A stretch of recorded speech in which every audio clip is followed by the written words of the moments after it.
사랑하는 성도 여러분, 어제 하루도 주의 은혜 가운데 평안하셨습니까? 2021년 10월 7일 목요일 아침 매일 성경 말씀 묵상 시간입니다. 다 같이 사도신경으로 신앙 고백하며 오늘 말씀 묵상 시간 함께 시작하겠습니다. 나는 전능하신 아버지 하나님 천지의 창조주를 믿습니다. 나는 그의 유일하신 아들 우리 주 예수 그리스도를 믿습니다. 그는 성령으로 잉태되어 동정녀 마리아에게서 나시고 본디오 빌라도에게 고난을 받아 십자가에 못 박혀 죽으시고 장사된 지 사흘 만에 죽은 자 가운데서 다시 살아나셨으며 하늘에 오르시어 전능하신 아버지 하나님 우편에 앉아 계시다가 거기로부터 살아있는 자와 죽은 자를 심판하러 오십니다. 나는 성령을 믿으며 거룩한 공교회와 성도의 교제와 죄를 용서받는 것과 몸의 부활과 영생을 믿습니다. 아멘. 오늘 우리가 함께 읽을 기록된 하나님 말씀은 출애굽기 제23장 20절에서 마지막 33절까지의 말씀입니다.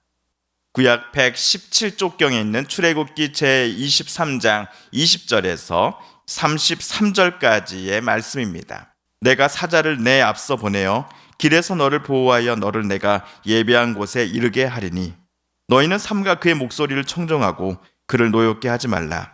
그가 너희의 허물을 용서하지 아니할 것은 내 이름이 그에게 있음이라. 내가 그의 목소리를 잘 청종하고 내 모든 말대로 행하면 내가 내 원수에게 원수가 되고 내 대적에게 대적이 될지라.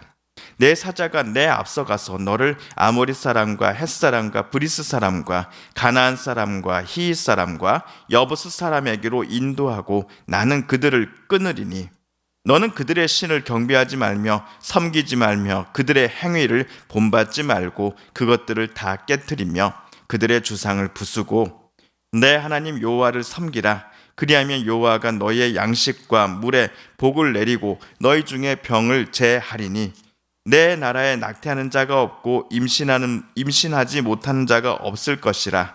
내가 너의 날수를 채우리라.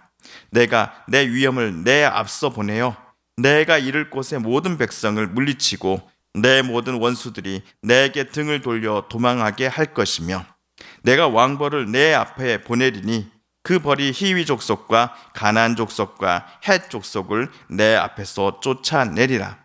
그러나 그 땅이 황폐하게 되므로 들짐승이 번성하여 너희를 해할까 하여 1년 안에는 그들을 내 앞에서 쫓아내지 아니하고 내가 번성하여 그 땅을 기업으로 얻을 때까지 내가 그들을 내 앞에서 조금씩 쫓아내리라. 내가 내 경계를 홍해에서부터 블레셋 바다까지 광야에서부터 강까지 정하고 그 땅의 주민을 내 손에 넘기리니 내가 그들을 내 앞에서 쫓아낼지라. 너는 그들과 그들의 신들과 언약하지 말라. 그들이 내 땅에 머무르지 못할 것은 그들이 너를 내게 범죄하게 할까 두려움이라. 내가 그 신들을 섬기면 그것이 너의 올무가 되리라. 아멘.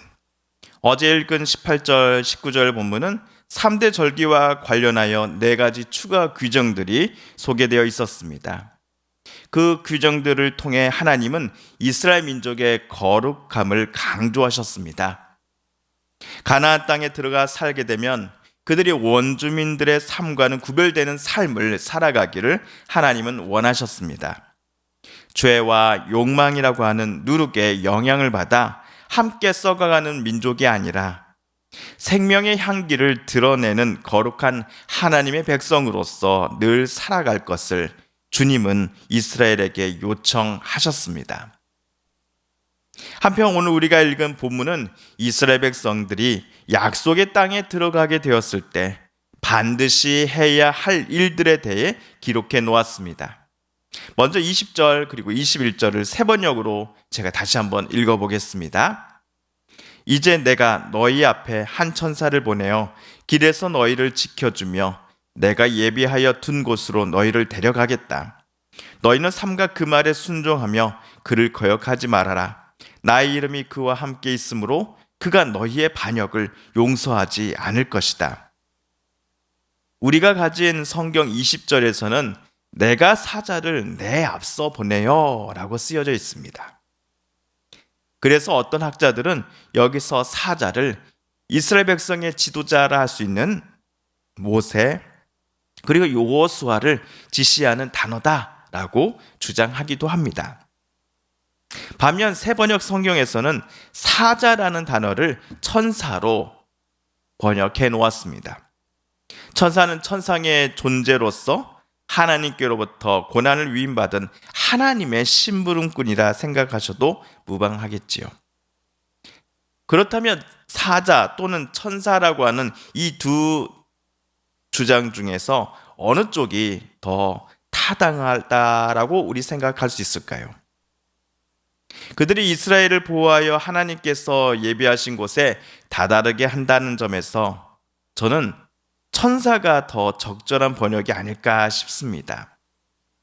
이스라엘에게 하나님께서 약속해 주신 곳에 대한 설명은 23절에 나옵니다.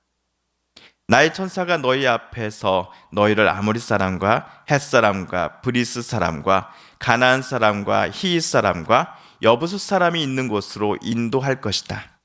내가 그들을 전멸시키겠다. 약속의 땅에는 어느 민족들이 살고 있습니까? 아모리, 헷, 브리스, 가나안, 히윗, 여부스 민족이지요. 이스라엘 백성들이 가나안 땅에 정착하기 위해서는 이들 원주민들의 방어와 수비를 뚫는 게 제일 우선일 것입니다. 하지만 원주민들의 것과 비교해 볼 때 이집트에서 막 나온 이스라엘 민족의 군사력은 대학생 야구부와 시합을 하는 초등학생 야구부 수준이라 할까요? 이스라엘의 군사력만으로는 도저히 가나안 땅을 정복할 수 없다는 이야기입니다. 이때 하나님께서 이스라엘을 가나안 땅으로 인도하시는 것뿐만 아니라 그들 맨 앞에서 가나안 원주민들과 맞서 싸워 이겨 주시겠다라고 약속하신 겁니다. 내가 나의 위엄을 너희보다 앞에 보내어 너희가 만날 모든 백성을 혼란에 빠뜨리고 너희 모든 원수가 돌아서서 달아나게 하겠다. 내가 말벌을 너희보다 앞질러 보내어 히윗 사람과 가나안 사람과 헷 사람을 너희 앞에서 쫓아내겠다. 이스라엘을 이집트에서 탈출시켜 주신 하나님, 홍해 바다를 무사히 건너게 하시고 뒤쫓아오는 이집트 군사들을 홍해 바다로 덮치신 하나님께서 이스라엘의 길을 끝까지 책임져 주시겠다라고 오늘 하나님 말씀하신 겁니다.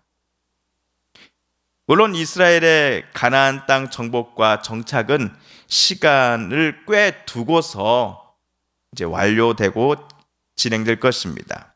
가나안 땅에 입성하자마자 정착이 완료되는 것만은 아니다라는 의미입니다. 갑작스럽게 가나안 원주민들을 그 땅에서 모두 쫓아낼 경우 땅이 황폐해지고 들짐승이 많아지게 될 것을 하나님은 염려하셨기 때문이었습니다.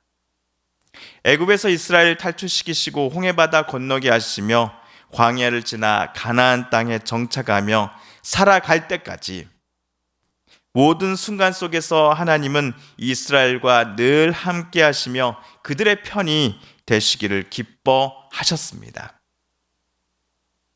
그런데 하나님께서 이스라엘에게 바라는 것은 딱 한 가지뿐이었습니다.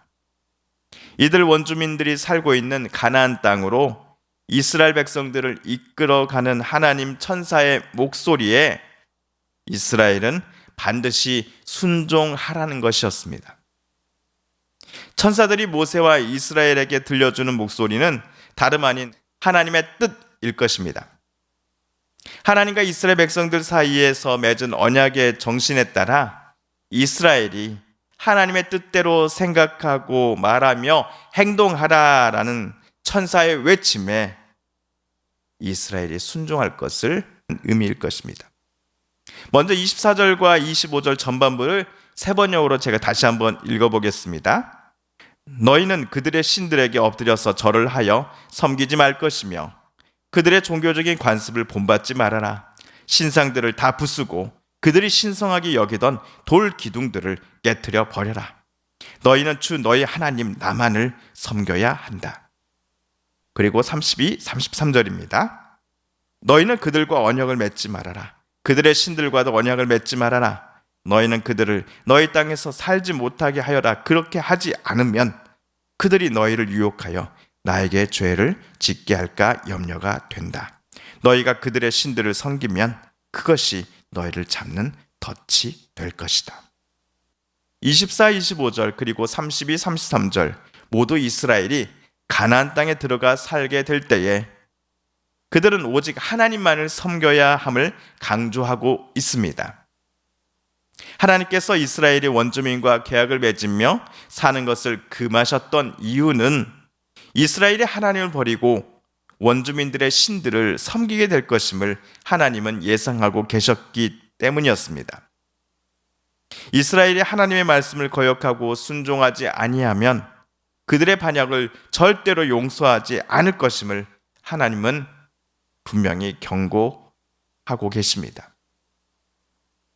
하지만 이스라엘이 가나안 땅에 들어가서도 늘 하나님을 의지하며 하나님만을 사랑하며 살아간다면 22절에서처럼 하나님은 이스라엘에게 원수된 이들을 하나님의 원수로 간주할 것이고 이스라엘의 대적을 하나님의 대적으로 여기시겠다라고 말씀하셨지요.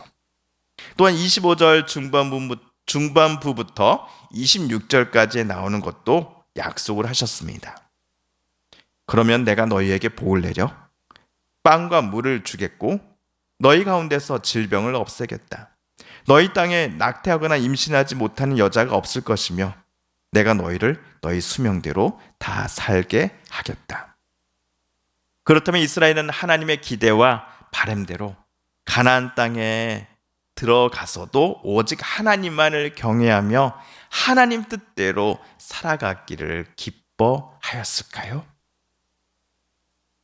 자세한 내용은 앞으로 읽어나갈 출애굽기 본문 속에서 계속해서 살펴보도록 하겠습니다. 사랑하는 성도 여러분, 오늘 말씀을 읽으실 때 하나님께서 저와 여러분에게 깨닫게 해주신 음성과 교훈, 들려주신 모든 은혜의 말씀들을 기억하며 이 시간 우리 함께 오늘 말씀 붙잡고 기도드리기를 원합니다. 우리 성도님들과 가족들 중에 하나님의 고쳐주심과 일으켜 세워주심을 놓고 간절히 기도하는 분들이 계십니다. 이 시간 우리 또 한마음 한뜻으로 함께 기도드리십시다. 코로나19로 인하여 아파하며 힘들어하며 눈물 흘리는 이들이 어서 속히 남을 잊게 하여 주시고 회복되게 하여 주시며 내일에 대한 소망을 다시 품을 수 있게 해달라고 이 시간 함께 기도하십시다. 코로나19와 맞서 싸우며 수고하고 또 애쓰는 모든 정부 지자체 관계자들과 또 특별히 의료진들 가운데 지치지 않는 마음 허락하여 주옵소서. 마지막으로 우리가 가지고 나오는 간절한 기도 제목 하나님께 아뢰며 하나님의 은혜의 보좌 앞으로 더 가까이 나아가겠습니다. 함께 기도합니다.